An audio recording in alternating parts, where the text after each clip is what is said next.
여러분 안녕하십니까? 오늘 외전에서는 본방에 모셨던 신장식 변호사와 사회현안 짚어보겠습니다. 기다리셨습니다. 네, 안녕하세요. 자, 아까 그 부분을 짚다 말았는데요.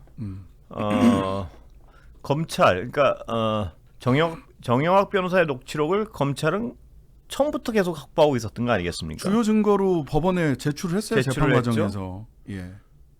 그런데 왜 언론과의 그 김만배 씨와 유착 의혹 관계는 수사를 전혀 안 했을까요? 저는 두 가지가 예. 있다고 보는데요. 하나는 원래는 제 생각에는 예. 이게 이 곁가지로 뻗어 나가는 것보다는 하이라이트를 주고 싶었던 부분이 하나가 있었을 거예요. 분명히. 그 이재명 대표 쪽으로 원래 50억 클럽도 처음부터 얘기됐었는데 예. 그쪽 전혀 수사가 안 되지 않습니까? 그게 원래 전체 어떤 그 의혹의 몸통 중에 몸통일 수도 그렇죠. 있는데요. 왜냐하면 50억 클럽으로 거론된 사람이 현재까지 6명인, 예. 6명인데요. 그럼 그것만 해도 300억이에요. 이게 예. 1조 원대 이익이 남는 사업이었고요. 예. 근데 지금 정진상, 김용 등이 지금 혐의로 지금 구속돼 가지고 지금 재판받고 있는, 이제 재판에 곧 들어가는, 그래서 뇌물 액수가 한 2억 4천 정도예요. 예. 사실은 2억 4천도 매우 큰 예. 돈이지만 이게 너무 큰 차이가 납니다. 예. 사실은 그래서 어찌 보면 당시 인허가권자로서 가장 큰 힘을 쓸 수 있었다는 사람, 예. 이 이재명, 그다음에 정진상, 김용 이런 사람이었잖아요. 근데 예. 그쪽으로 2억 4천이 갔는데 저쪽으로는 50억, 뭐 씩. 1조 이렇게 갔다. 예. 이러면 도대체 어디가 본류고 어디가 그 몸통이고 어디가 곁가지인가 예.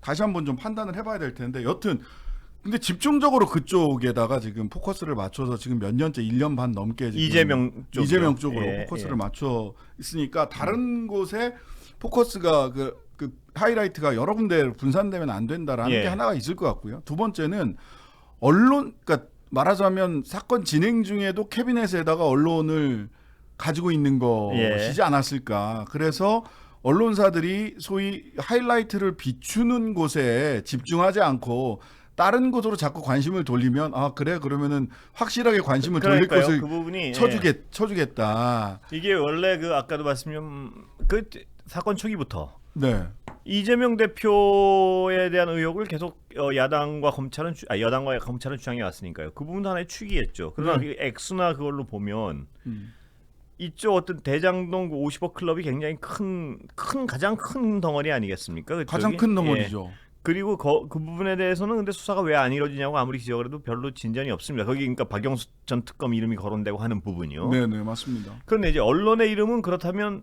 그 전부터 검찰은 계속 쥐고 있었단 말입니다. 정영학 녹취록에도 나오고요. 그 다음에 남욱 변호사의 피의자 신문 조서에도 나온다고 해요. 자, 그렇다면 근데 오늘 어떤 분은 그런 말씀을 하는데 저는 그 부분을 좀 짚어보기 위해서 오늘 뭐냐면 봐라 김만배가 언론하고 저렇게 유착돼서 이재명과 어떤 김만배 이 대장동의 유착 관계 제대로 보도 안 한 거 아니냐. 네, 뭐 이런 식으로 어떤 유도를 하는데 그거보다는 현실 아니 뭐 그렇게 얘기를 할 수는 있는데 네. 거꾸로 검찰은 이재명 대표의 수사에 총력을 기울이고 있었단 말입니다. 그랬죠. 그러니까 이게 잘 봐야 되는데 검찰은 이재명 대표를 둘러싼 의혹에 총력을 기울이고 있는 상황에서 검찰이 언론을 쥐고 그걸 수사를 안 했다면 언론은 압박을 느끼고 있을 거란 말입니다. 그렇죠.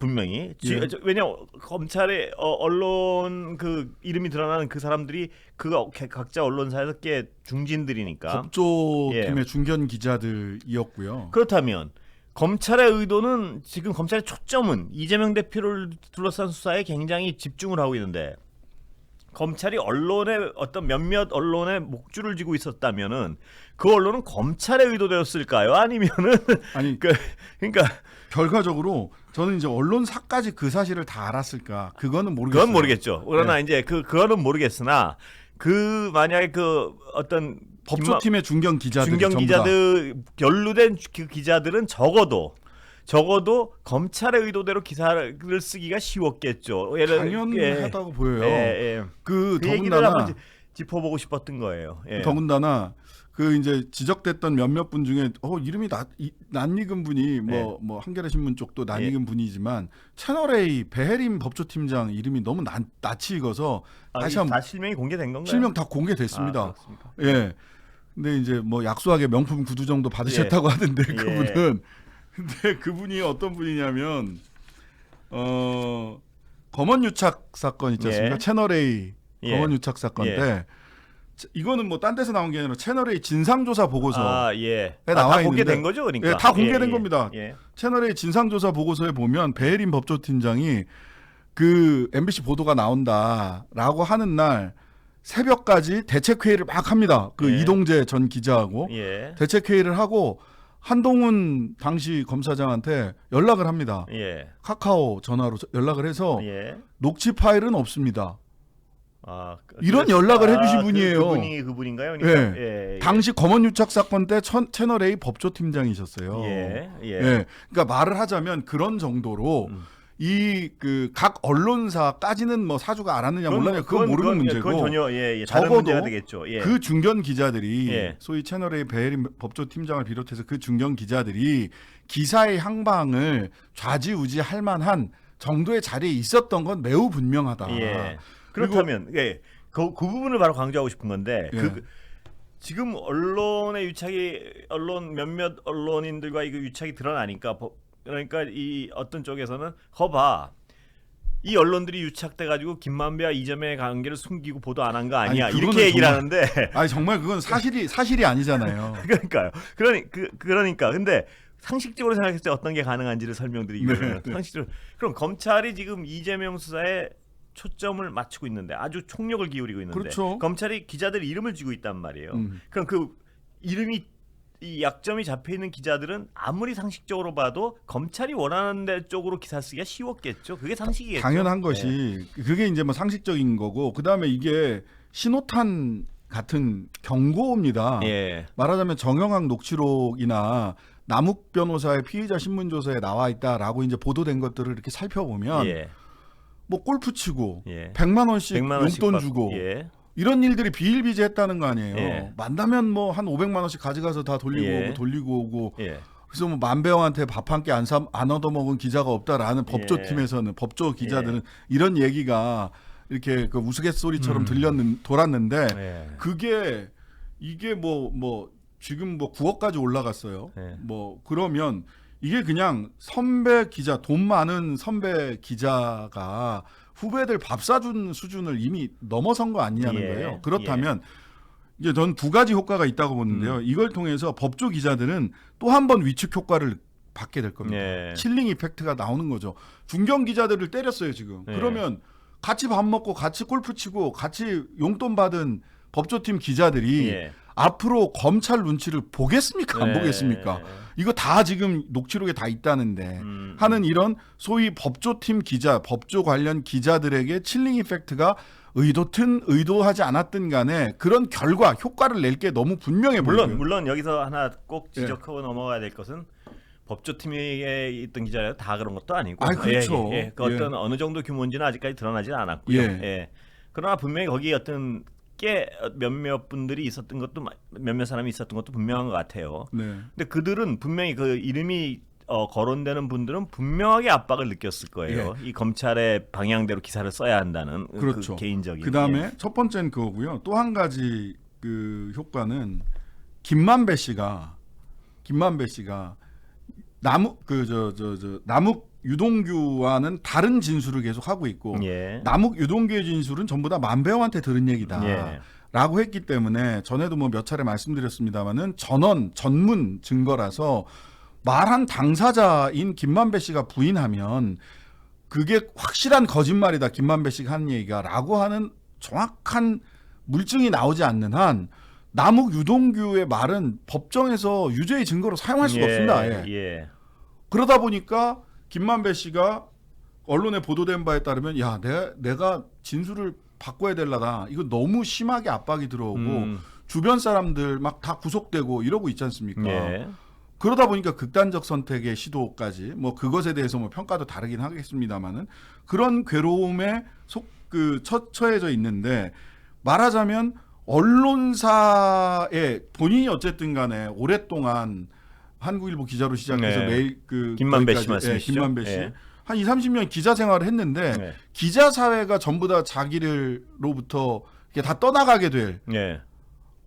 만배형 예. 하던 분들이 고립감을 느끼게 되면 김만배 씨가 진술을 바꿀 수 있는 바꾸지 않으면 다 죽겠구나. 나만 죽는 게 아니라 기자 그런 사회도 압박을 느낄 수 있다는 말이죠. 예, 나의 지인들도 다 죽겠구나라고 하는 압박감을 저는 느낄 거라고 봐요. 여기서 이제 한 발 더 들어가면 이제 가족에 대한 압박으로 또 들어갈 수 있습니다. 이런 부분들이 김만배 씨 입장에서는 정말 엄청난 부담감으로 지금 엊그제 이제 6일부터 재소환 조사 소환돼서 다시 재구속 조사를 얘기도 받기 나오더라고요. 예.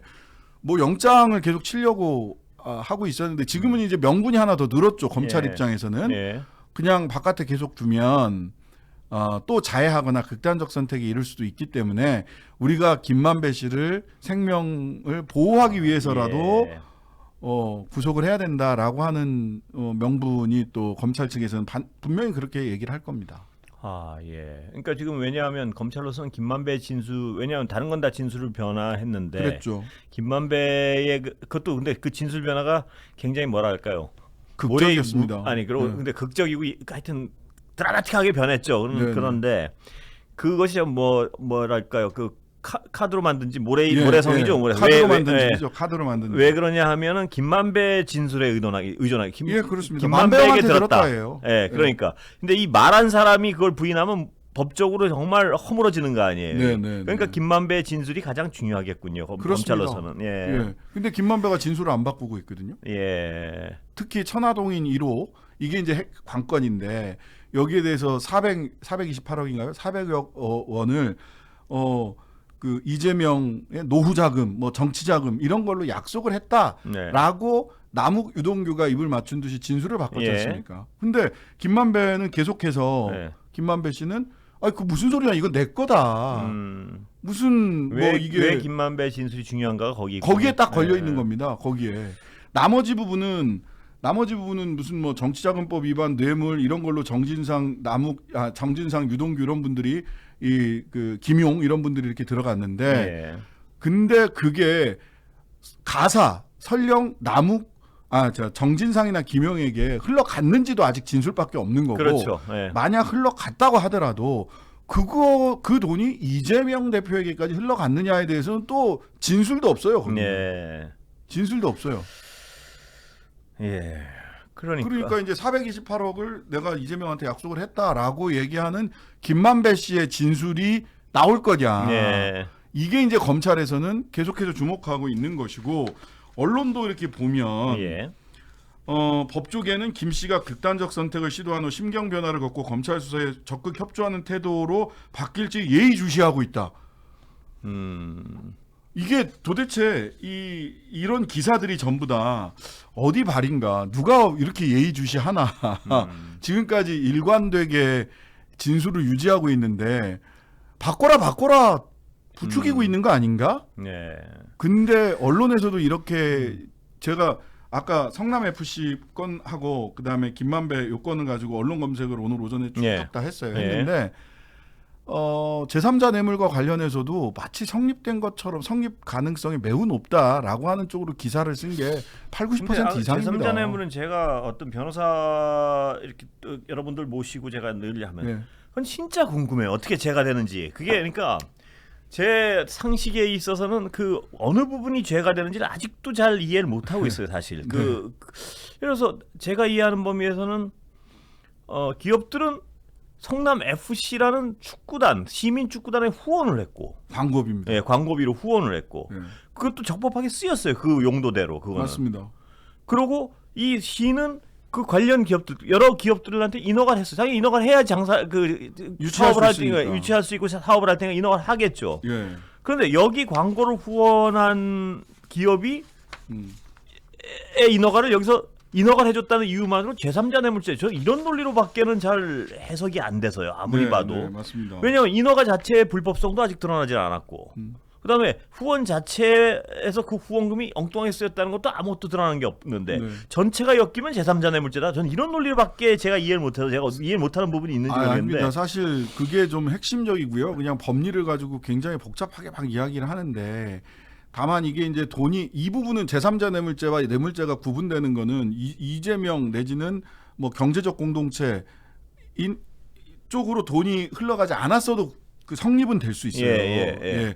근데 이제 제3자 뇌물죄라고 얘기를 하면 일단 이런 전제는 있는 겁니다. 와, 이재명 측근이나 이재명한테는 돈이 안 갔다는 얘기구나. 아, 그렇죠. 첫 번째. 그건 거꾸로 얘기하면 거꾸로 얘기하면 예, 예.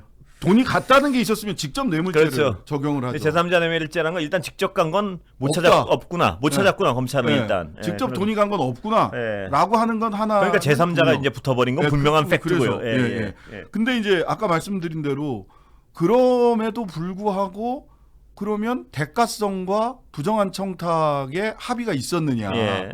이게 굉장히 어렵거든요. 그리고 거기에 대한 어떤 어렵고 쉽고를 떠나서 거기에 대한 증거나 증명은 뭘 가지고 있는지 검찰 예. 그걸 한번 좀 알았으면 좋겠어요. 진술인데 예. 진술에서 진술.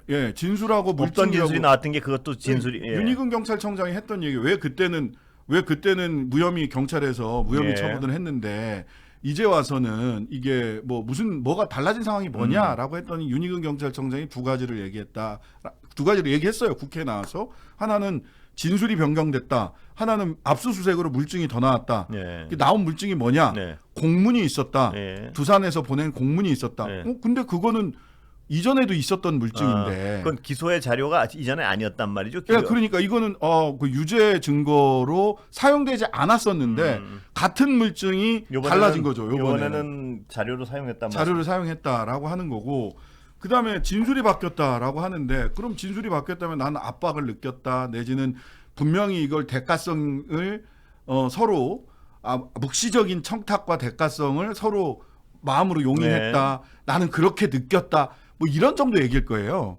근데 판례를 보면은요, 선처를 호소했다라든지 명시적으로 선처를 호소했다. 어느 회사 직원이 공무원한테 그래도 부정한 청탁에 합의가 있었다라고 보지 않아요. 네. 왜냐하면 그냥 한쪽에서는 이거는 청탁이야라고 한쪽에서 생각을 하더라도 공무원이 난 이거는 청탁이 아니야. 나는 공익성을 위해서 이렇게 결과적으로 이렇게 할 거야. 라고 하면 이거는 부정한 청탁 합의가 있었다고 보지 않거든요. 이게 그러니까 늘 제가 어떤 지자체에 들어가서 예를 들어서 성남시에 내가 기업가면 네. 인허가 받아야 될 거 아닙니까? 그러니까요. 기업을 하려면요. 그 다음에 이 지자체 입장에서는 기업을 유치하고, 네. 그다음에 후원금도 받아서 축구단도 키우고 이래야 되는 게 맞는 거죠, 그건. 네. 여기 보면 그런 데다가 이 검찰이 저는 무리하게 이 수사를 끌고 왔다라고 하는 게 이제 두 가지 측면이 보이는데, 이 수사가 포커스가 어떻게 갔느냐. 처음에는 뇌물, 돈이 어디로 흘러갔을 거야. 이재명한테 흘러갔을 거야. 네. 뇌물죄 가지고 막 수사를 했어요. 그러다가 성남 FC 경우 말씀이신 성남 거죠? FC. 예. 안 나왔죠, 일단. 안 뇌물이. 나왔어요. 예. 그러다가 보니까 성남 FC에서 광고를 유치한 광고 직원들에게 인센티브를 줬다. 네. 이거 이재명 측근 아니냐? 네. 그 광고 유치해온 직원이. 예. 근데 보니까 이미 광고를 유치해오면 그 정도의 일정 비율의 인센티브를 주도록 사규에 정해져 있어요. 그런 사규가 있는 데는 많을걸요, 아마. 예. 그건 저희 회사도 있는 것 같은데, 네. 언뜻 보니까. 사규가 기자들 그렇게- 빼고 물론. 예. 사규가 그런 게 있어요. 예. 그러다 보니까 이 수사를 접었습니다. 예. 이 사람을 통해서 뇌물죄, 돈이 그건 흘러갔으니까 얘기가 안 돼. 왜냐하면 과도하게 광고를 돈을 유치해 받았다. 온다는 것은 지자체 입장에서는 굉장히 잘하는 일이니까요. 그러니까요. 예. 그래서 그렇게 갔습니다. 또 그러다가 그러면 두산만 그런 게 아니라 보면 네이버, 농협, 차병원 이런 데도 광고비를 줬는데, 광고비를 성남 FC에다가 광고비, 홍보비, 후원금 내지는 광고비나 홍보비죠. 이런 걸 줬는데, 그러면은 왜 두산만 가지고 그러냐? 이 사람들도 그러면 다 문제가 되는 거냐라고 하니까, 그런 언론에서 지적이 딱 있으니까 갑자기 나머지 기업들도 다 압수수색합니다. 했단 말이죠. 예. 그러고 기소는 또 두산만 해요. 기소는 두산만 해요. 나머지 기업들도 그 후원 꽤 했는데요. 예. 인허가도 받았고. 했어요. 예. 돈도 받았고. 인허가도 받았고. 예. 그러니까 농협 같은 경우는 성남시 금고 연장. 그다음에 네이버는 제2사업 건축 허가. 다 인허가를 받았네요, 예, 그러니까. 차병원 분당경찰서 부지 용도 변경. 그러면 그런 논리라면 다 다 걸려야죠. 그 차이점은 뭐라는 설명은 예, 없었나요? 모르겠습니다. 기소는 두산 쪽으로만 한 것으로 지금 알려져 있어요. 아, 그래요. 예. 그러니까 참 이해가 그리고 이런 기사가 아까 이제 네. 그 김만배 씨가 기자들한테 돈 뿌려서 오히려 이재명과 정진상, 김만배의 관계를 이렇게 제대로 보도를 안 했다라고 하는데 여러분들 기사 검색해 보시면 사실은 이미 이재명 대표는 뭐 이렇게 유죄로 처벌받을 것 같은 기사가 제가 보기에는 훨씬 더 많습니다. 쏟아져 나와 있어요. 오히려. 근데 그게 어떤 합리적 추론이죠. 왜냐하면 어떤 여기서 연루된 사안을 검찰이 가지고 있는 기자들 중에는 당연히 압박감을 느끼겠죠. 당연하죠. 예, 검찰의 의도랑 반대되는 기사를 쓸 때는 압박감을 압박을 하거나 안 하거나 압박감을 느끼겠죠. 그 기자들은. 그렇다면 검찰의 의도대로 그들 그러니까 돈이 왔다 갔다 한 그들은 기사를 검찰의 의도대로 쓸 가능성이 훨씬 높아진다는 거. 이게 이 부분만 정확히 알면 이 사실관계에 대해서 어떻게 헷갈리지 않을 수 있을 것 같아요. 예, 뭐 꿀 먹고 입 닫는 경우가 발생할 수밖에 없는 거 아닌가라는 생각이 들고요. 전 그래서 그 뉴스타파에서 그걸 쭉 취재해왔던 그리고 어떻게 입수를 했는지 어쨌든 뉴스타파 그 전에 JTBC에 있었던 봉지욱 기자가 정영학 녹취록 13,000페이지 그걸 분석해서 보도를 한다고요? 그거를 분석해서 지금 보도를 이어오다가 이번 주 목요일 날 13,000페이지를 다 공개하겠다는 거예요. 그러면은 그걸 보고 저는 그걸 보고 과거에는 쪽대본처럼 검찰에서 조금씩 주는 것 같고 기사를 엄청나게 단독 뭐 이런 거 썼단 말이죠. 그래서 오보도 있었고 뭐 대표적인 오보가 그분 이게 대표적인 오보란 말이죠. 그분을 누구를 가리키는지에 대해서는 뭐 봉지욱 기자 얘기는 녹취록을 다 본 봉지욱 기자는 이재명 아니다라고 얘기를 하거든요. 그래서 이 13,000페이지의 녹취록 그다음에 소위 그 피의자 신문조서 남욱 정영학 등의 피의자 신문조서 검찰에 가서 직접 얘기했던 그것도 공개를 하나요? 그거까진 공개가 어려울 겁니다. 녹취록 공개를 한다는데 저는 이게 그 녹취록이 공개됐을 때 언론에서 어떻게 기사를 쓰는가 전 굉장히 궁금합니다. 쪽대본 말고 통대본이 나왔을 때 그리고 검찰이 이거 매우 중요한 증거다라고 제출했어요. 검찰 입장에서는 여기서는 이게 이 녹취록에서는 이재명 측에 428억인가 그쪽이 약정했다 이런 얘기가 없단 말이죠. 없는데 진술을 바꿨어요. 유동규 남욱이. 그러면 검찰에서 매우 중요한 증거라고 해서 매번 공판정에서 정영학 녹취록을 틀고 있었는데 그만큼 중요하다고 해서 그 녹취록에 나온 물증과 그냥 바뀐 진술과 어느 쪽에 비중을 둬야 하는지는 이건 매우 법률가들이 보기엔 좀 굉장히 자명해 보이는데 근데 검찰에서는 그러면 자신들이 중요하다고 제출했던 물증인 녹취록의 증거 능력을 내지는 증거의 가치를 스스로 깎아내야 이 진술의 증거가 올라갈 거 아니에요. 그 진술 변화를 합리화하고 설명할 수 있다 이 말씀이시죠. 그거 어떻게 할지 저는 정말 궁금합니다. 그렇습니다. 정말 앞으로. 근데 좀 뭐 다른 거 다 좋고 검찰이 입증할 수 있으면 제가 늘 얘기하지만 빨리빨리 좀 입증을 하고 이게 지금 세월이 얼마고 이것 때문에 얼마나 시끄러우면 예를 들어서 정말 증거를 가지고 있고 입증할 자신 있으면 빨리빨리 기소해서 빨리빨리 정리를 하고 그게 아니면 여태 수사해봤더니 없다고 탁 털든지 그게 국가를 위해서는 굉장히 도움이 될 것 같아요. 너무 오래 걸리는 것 같아요. 아니 그러니까 왜냐하면 이게 더 오래 걸릴 수밖에 없다라고 느껴지는 건 뭐냐면 지난 1년간 재판을 해왔는데 김만배, 남욱, 정영학 재판해왔잖아요. 근데 갑자기 유동규와 남욱의 진술이 바뀌면서 앞단에서 재판한 게 전부 다 무의로 돌아가고 있어요. 그래서요. 1년간 재판했던 거 공소장 공소장 변경해야 됩니다. 다 바꿔 써야 돼요. 재판 다시 시작해야 돼요. 그러니까요. 정말 어떤 검찰이 증거를 쥐고 있으면 빨리빨리 기소하고 빨리빨리 결론을 내야죠. 그리고 국민들한테 설득하고 이거 봐라. 증거가 없고 여태껏 수사를 했는데 아무것도 증빙할 수 없는 게 안 나왔고 진술만 자꾸 바뀌고 이러고 있다면 선언해야죠. 이거는 수사를 해봤는데 혐의가 없는 걸로 드러났다. 근데 이 빨리 선택을 해야 될 것 같아요. 오래된 법원 중에 이런 말이 있습니다. 지연된 정의는 정의가 아니다. 이렇게 길게 시간을 끌면서 나중에 최종적으로 어떤 결론이 나온다고 하더라도 그때는 이미 너무 많은 사회적 역량과 에너지를 낭비한 이유기 때문에 그리고 피의자로 지목되고 피고인으로서 재판받은 사람에게는 너무나도 큰 정치적 사회적 상처가 남기 때문에 또 대표적으로 그런 거죠. 그 뭐 강제징용 피해자 분들이나 그 위안부 할머님들 다 돌아가신 다음에 예, 그렇습니다. 하게 되면 그게 무슨 정의입니까? 지연된 정의는 정의가 아니죠. 그러니까 빠르게 재판받을 권리도 피의자의 피고인의 권리 중에 그렇습니다. 하나입니다. 그런 의미에선 이 진실과 관련해서 어느 쪽이고 일부러 어느 쪽의 정의고 정의를 지연시키는 일은 하지 말아야 될 것 같습니다. 맞습니다. 고의로 정의를 어느 쪽이고 아까도 말씀드린 그 증거가 있으면 빨리 기소를 하고 빨리 결론을 내리도록 노력을 해야 될 것이고 없으면 빨리 선언을 해야 될 것이고 이거는 네. 다 수사 어느 쪽의 정의도 고의로 어떤 목적을 위해서 지연시켜서는 안 될 것 같습니다. 네. 예, 오늘 말씀 여기까지 듣겠습니다. 감사합니다. 네, 감사합니다.